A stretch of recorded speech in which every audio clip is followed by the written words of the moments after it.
A continuación, Niñez, Salud y Sociedad. Clasificación A. Apto para todo público.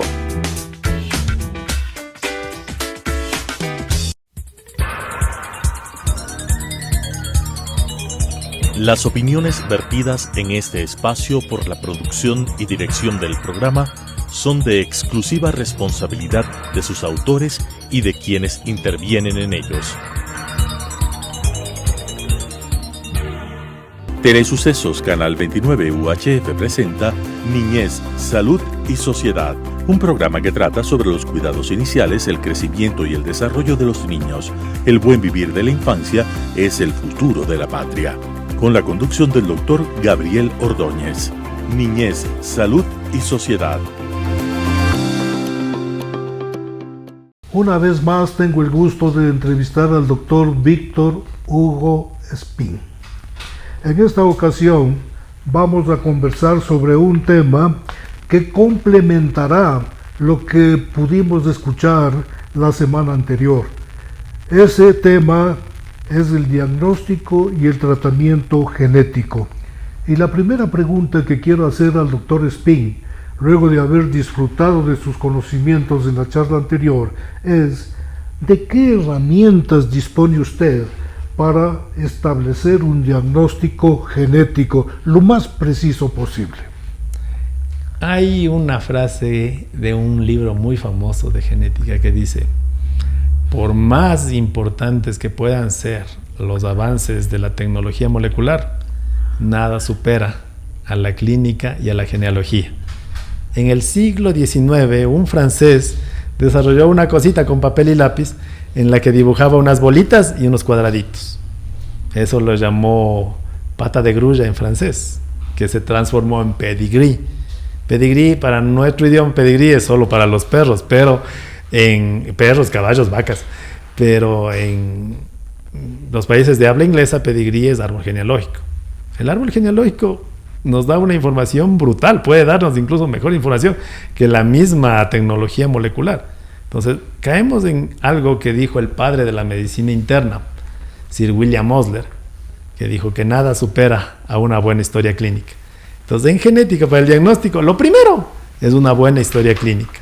La diferencia tal vez está en que en genética no solo implica la historia de la enfermedad de ese paciente, sino tal vez los antecedentes del paciente y tal vez los antecedentes del resto de la familia. Es decir, es algo que puede abrirse como un abanico para incluso generaciones atrás.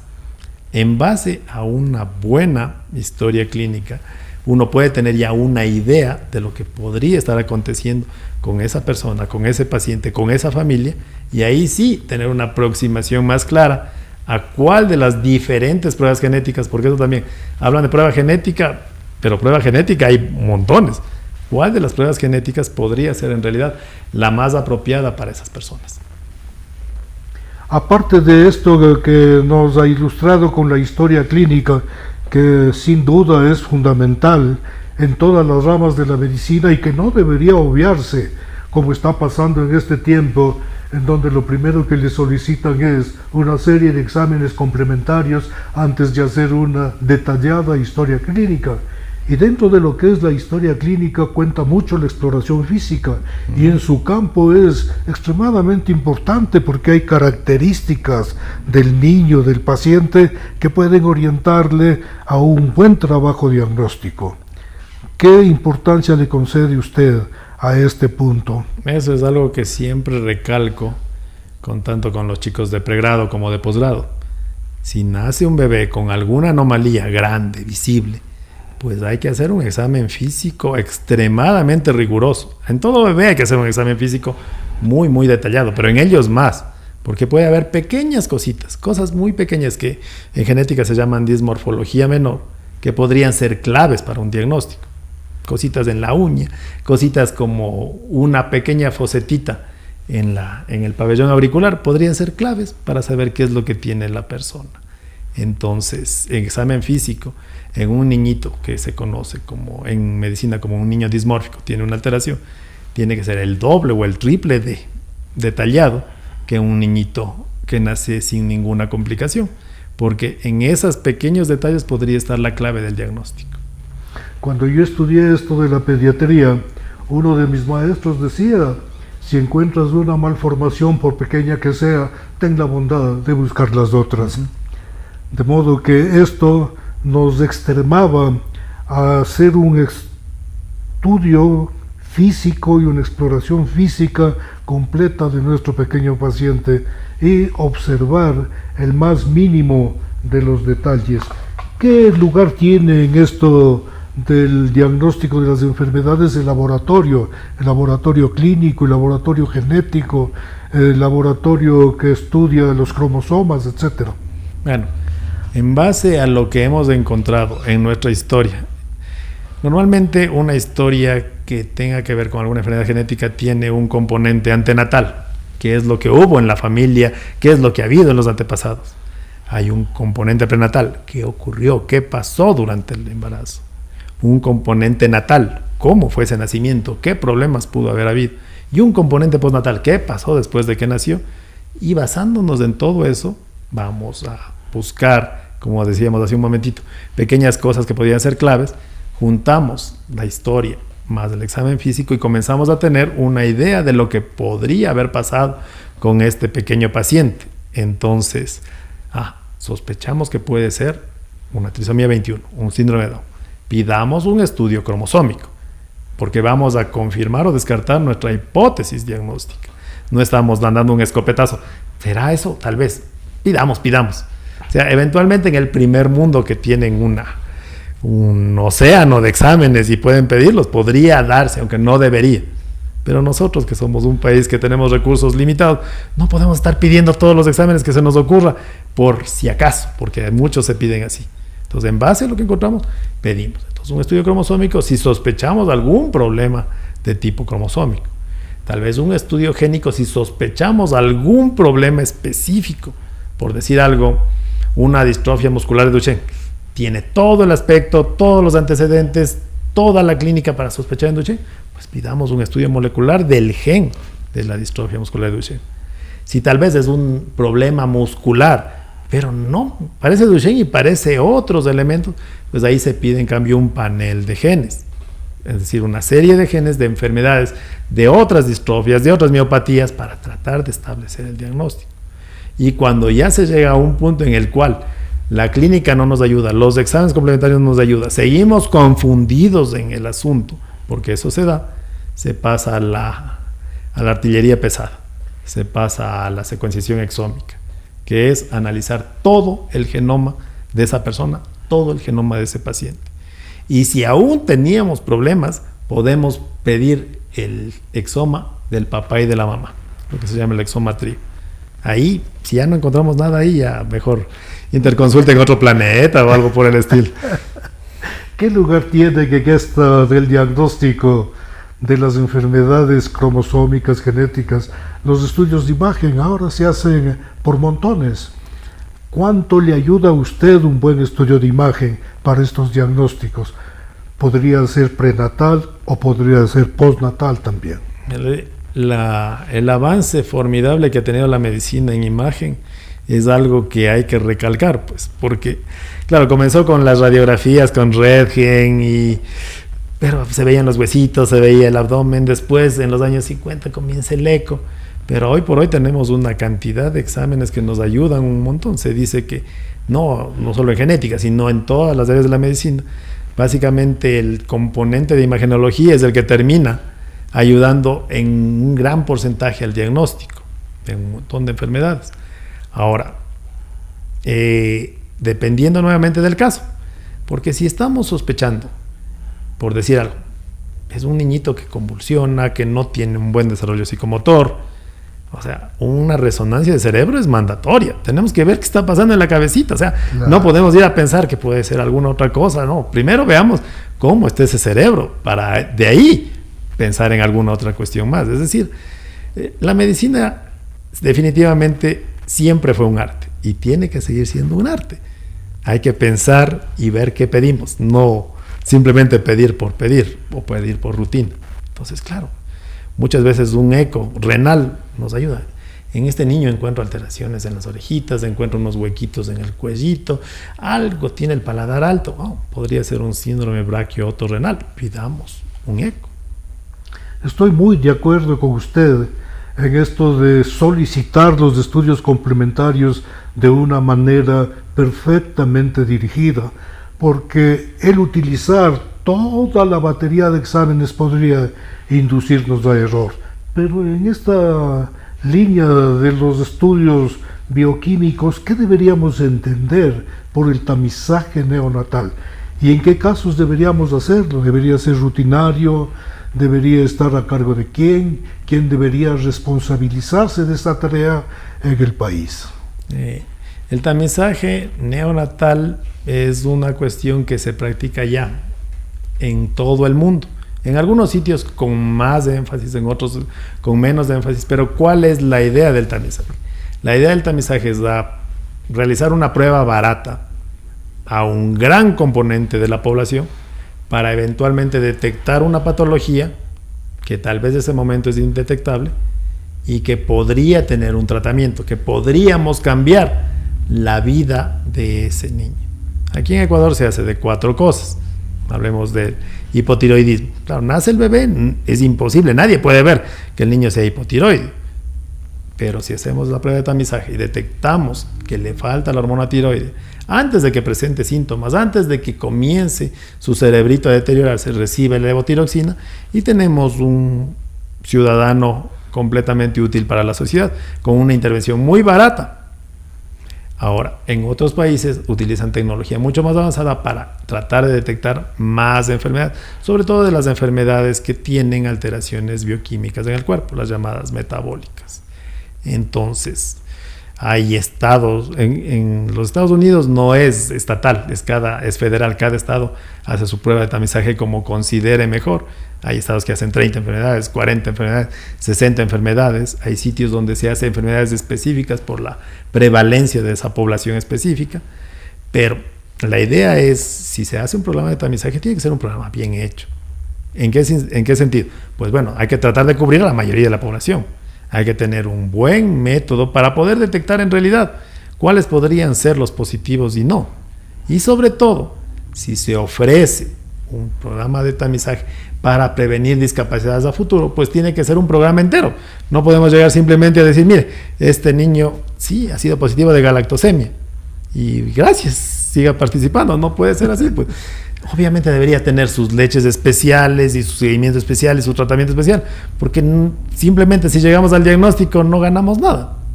Y aquí desgraciadamente es un problema porque se hace el programa de tamizaje, se detecta bebés que pueden tener galactosemia o fenilcetonuria o algún problema adrenogenital y no hay los medicamentos o las leches especiales. Entonces, ¿de qué nos sirve llegar a un punto para no poder seguir ayudando? Por eso digo, si un programa de tamizaje existe, tiene que ser completo, desde la toma hasta el manejo del bebé. Hace algo más de 10 años, con el doctor Fausto Moncayo Galero, a quien recuerdo con cariño porque con él iniciamos un programa de tamizaje neonatal que nos ayudó en aquel entonces a descubrir algunas de las enfermedades que ha mencionado el doctor Espín, que eran pues la hiperplasia suprarrenal, el hipotiroidismo, la fenilcetonuria y 2 más que no recuerdo. Pero lo fundamental de esto no es solamente hacer el tamizaje, hacer la prueba, sino la entrega del resultado, que tiene que ser oportuna. Porque de lo contrario, en caso de hipotiroidismo, por ejemplo, si nos demoramos 2-3 meses en iniciar el tratamiento, porque el diagnóstico se hizo tardío, probablemente los resultados no sean de los mejores. ¿Comparte conmigo esta opinión usted? Es lo que decía, es un programa, no solamente es pincharle el talón y, bueno, veamos qué pasa después. Tiene que venir los resultados apropiados, la confirmación apropiada y si confirmamos, el manejo adecuado. Que si no, no sirve de nada, pues. ¿De qué sirve detectar a un paciente como utilicemos, tiene hipotiroidismo y no hay levotiroxina, no se le trata, no se le sigue? Entonces, no. ¿Usted conoce si el país está haciendo esto de manera integral? No, no lo hace de manera integral. Los pobres papás que al final terminan detectándose fenilcetonuria o tienen que hacer esfuerzos de ellos por traer las leches del extranjero. Y eso no debería ser, pues. No debería ser. Si se intenta prevenir la discapacidad por fenilcetonuria, hay que tener también los elementos para prevenirlo, pues. No solamente diagnosticarlo. Y lo mismo pasa con galactosemia. Y lo mismo pasa con el síndrome adrenogenital, que necesita corticoide oral, que no existe. Sí, es una pena que no tengamos el programa de forma integral, toda vez que, como usted ha mencionado, quedarnos solo en la etapa del diagnóstico, lo único que hace es provocar desesperación y angustia en los progenitores que se ven en la necesidad imperiosa de buscar ayuda en algún lado y muchas veces no obtienen la respuesta adecuada a su angustia y a sus problemas. Hablando de la precocidad del diagnóstico, este screening, este tamizaje neonatal ayuda, pero ¿de qué otro modo podemos establecer precozmente el diagnóstico de estas enfermedades para intervenir de manera oportuna en cada caso? Naturalmente es, como hemos mencionado varias veces, tiene que ser un programa, es decir, no solamente una cosa aislada, sino una cuestión integral. Entonces, concuerdo totalmente. ¿De qué nos sirve tomar la muestra si vamos a tener un resultado en 4 meses? Ya hemos perdido el tiempo valioso para poder actuar. Ahora, existe en el primer mundo, sobre todo, cuando un screening sale positivo, no se vuelve a hacer otro screening, sino ya se va directo al ADN, porque el ADN no cambia. Lo otro son sustancias que pueden estar bajas o altas y que eventualmente pueden tener esos vaivenes por una cuestión ambiental. Pero el ADN, si tiene la mutación, tiene la mutación. Entonces lo que se hace es, si un bebé sale positivo en un screening metabólico, pues se hace un screening metabólico pero molecular, directo a los genes, para encontrar y reconfirmar la falla y poder actuar, como se ha recalcado, de manera oportuna. De lo contrario, que digo, no sirve un programa que sea lento, que no dé buenos resultados, que no dé una confirmación adecuada y que después no haya un seguimiento adecuado. Estos niños pueden alcanzar la edad adulta, ¿verdad? Claro. Y algunos de los que tienen enfermedades hereditarias que no se detectan tempranamente pueden llegar a la edad adulta. ¿Cree usted recomendable hacer pruebas de screening, de diagnóstico, en una etapa en que los pacientes no presentarían los signos y síntomas de la enfermedad? Uno de los principios para montar un programa de screening es que la enfermedad sea prevalente en la población, para que haya un costo-beneficio.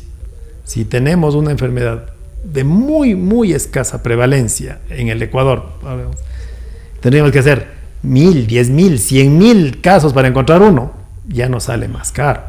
Entonces, lo que se hace es, ciertos grupos étnicos o ciertos países desarrollan sus programas de screening de acuerdo a sus enfermedades.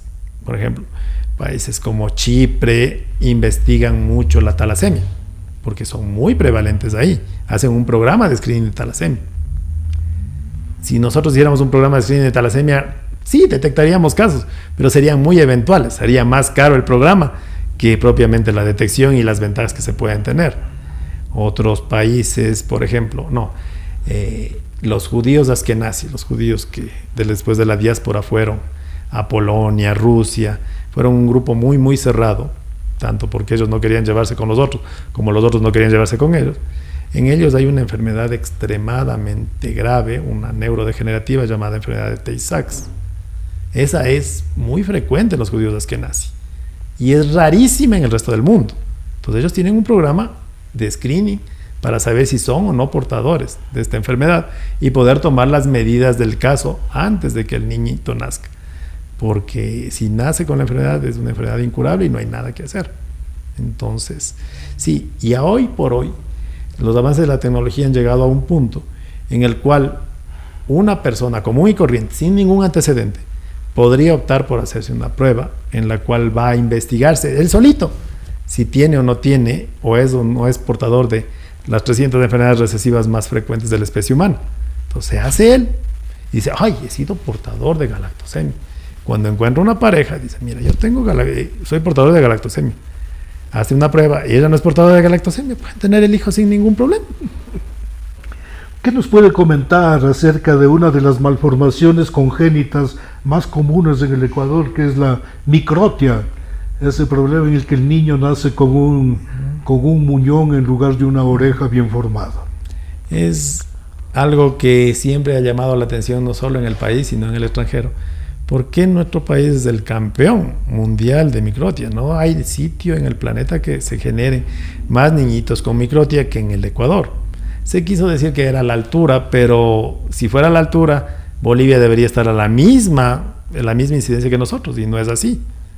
Entonces, es un misterio qué mismo ocurre. Es un misterio también, porque la microtia es más frecuente en la sierra que en la costa. Entonces, ¿qué es lo que pasa?